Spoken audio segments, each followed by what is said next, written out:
जय सिया राम, जय जय सिया राम। मैं अपने साथ घटी हुई एक घटना बता रहा हूं। उधर की है, एक गांव में जाने का अवसर मिला। बहुत पुरानी बात। तो वहां एक संत जी मिल गए हमें। तो रात्रि में हमें और उनको एक गांव में एक साथ रहने का अवसर मिला। सज्जन थे, व्यवहार बड़ा अच्छा था। सवेरे सवेरे स्नान आदि नित्य नियम करके बैठे, हम भी बैठे। तो उस गांव के कुछ मोहल्ले के 2-4-10 लोग आ गए। बोला आज तो महात्मा लोग बैठे, कुछ सत्संग हो जाए। तो उन्होंने हमसे कहा आप कुछ कहो। तो हमने कहा महाराज आप ही बोली, हम भी सुन लेंगे। सद्भाव से ही कहा, तो हमें ये कल्पना ही नहीं थी कि क्या बोलेंगे। अब सत्संग शुरू हुआ, सुनो। वो बोले राम कृष्ण शिव दुर्गा गणेश, ये कोई भगवान नहीं। हम कहे भगवान, सत्संग यहां से शुरू हो रहा।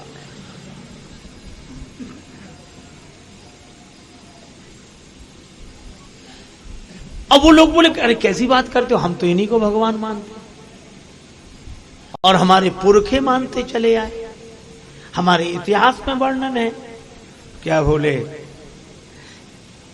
100-200 लोग अगर गलत को सही मानने लगे तो क्या वो सही हो जाएगा?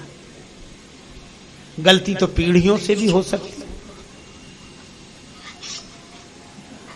वो बोले कि नहीं भाई, भगवान तो हैं ये, ईश्वर तो हैं ये। तो अब वो बोले अच्छा ये बताओ ईश्वर एक है क्या? नहीं, भगवान एक है या कई? तो अब ये तो हर कोई कह देगा कि ईश्वर तो एक है, एक है। अब उन्होंने कहा आंख बंद करो। तो लोगों ने आंख बंद कर ली। बोले देखो घोड़ा, ध्यान में देखो। बोले हाँ दिख रहा है। अच्छा देखो हाथी, हाँ दिख रहा। एक जैसी शक्ल दिख रही है सबको? हाँ एक जैसी। हाथी तो एक जैसा ही दिखे, घोड़ा एक जैसा ही दिखे, गाय भैंस ऊंट गधा जो देखो एक ही जैसा दिखेगा, क्योंकि एक ही तरह का होता है, तो एक दिखेगा। अब बोले देखो, आंख बंद करो। हाँ बोले देखो भगवान, तो अलग अलग दिख रहे हैं कि एक दिख रहे हैं? अब अलग अलग दिखेंगे, किसी को मुरली वाले, किसी को धनुष वाले, किसी को त्रिशूल वाले, किसी को ऐसे वाले, किसी को ऐसे।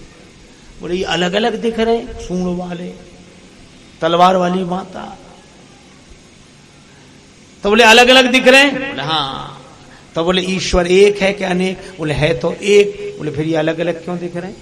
इसका मतलब ये कोई ईश्वर नहीं है, कोई भगवान नहीं है, क्योंकि वो एक है। एक है तो एक जैसा होना चाहिए।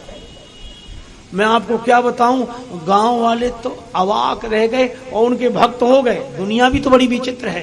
हाथ जोड़े, चरणों में सिर रख दिया, बोला महाराज हम तो युगों से गलती में थे, आज आंखें खुली हैं। तो वो क्या बोले, आंखें तो सत्संग में ही खुलती हैं। क्या ज्ञान प्राप्त हुआ है सत्संग में। मैं आपको सही बताऊं, मुझे इतनी पीड़ा हुई। तो उनका जितना अच्छा व्यवहार हमारे साथ था, इतना प्रेम, हमें सब भूल गया। लेकिन अब करूं क्या? तो अब वो गांव वाले भी कहेंगे हाँ ये है सत्संग। तो हमने उनसे कहा कि महाराज आपने इनसे इतने सवाल पूछे, एक हम पूछ लें? बोले पूछो। तो हमने उन गांव वालों से कहा करो आंख बंद। बोले हाँ। हमने कहा महाराज की शैली में ही हम बात करेंगे। बोले हाँ बोलो। हमने कहा देखो घोड़ा एक जैसा दिख रहा। बोले एक शक्ल दिख रही। देखो हाथी। बोले हाँ एक जैसा दिख रहा। अब ऐसे ही गधा घोड़ा ऊंट सब एक जैसे दिख रहे। हाँ। हमने आंख बंद किए रहे ना। बोले हाँ। हमने कहा देखो बाप, बाप देखो एक ही दिख रहा है कि अलग अलग दिख रहे हैं? बोले बाप अब अलग अलग दिखेंगे? बोले अलग अलग दिख रहे हैं। हम अलग अलग दिख रहे हैं, जो बताओ बाप एक होता है कि कई होते हैं? बोले बाप तो एक ही होता, हम फिर अलग अलग क्यों दिख रहे हैं? जब बाप एक ही होता है और हम एक ही बाप के होते हैं, तो अलग अलग क्यों दिख रहे हैं? तो उसने कहा कि बात यह है कि बाप तो एक ही है, पर सबके बाप की शकल अलग अलग है, सबके बाप का रूप अलग अलग है। बाप तो एक ही है। हमने कहा इसी तरह परमात्मा तो एक ही है, पर सब भक्तों के भगवान का रूप अलग अलग है। स्वरूप से वो एक है, रूप से अलग अलग है। तो वो बेचारे सरल भोले आदमी थे, बोले हाँ ये भी बात सही है। तो उनमें तो कुछ लोग बोले यही सही है।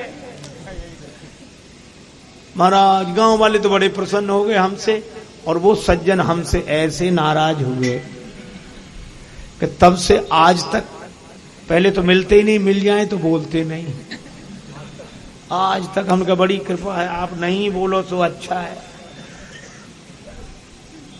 अभिमानी से बड़ा अनाथ कोई नहीं होता। जय सिया राम, जय जय सिया राम।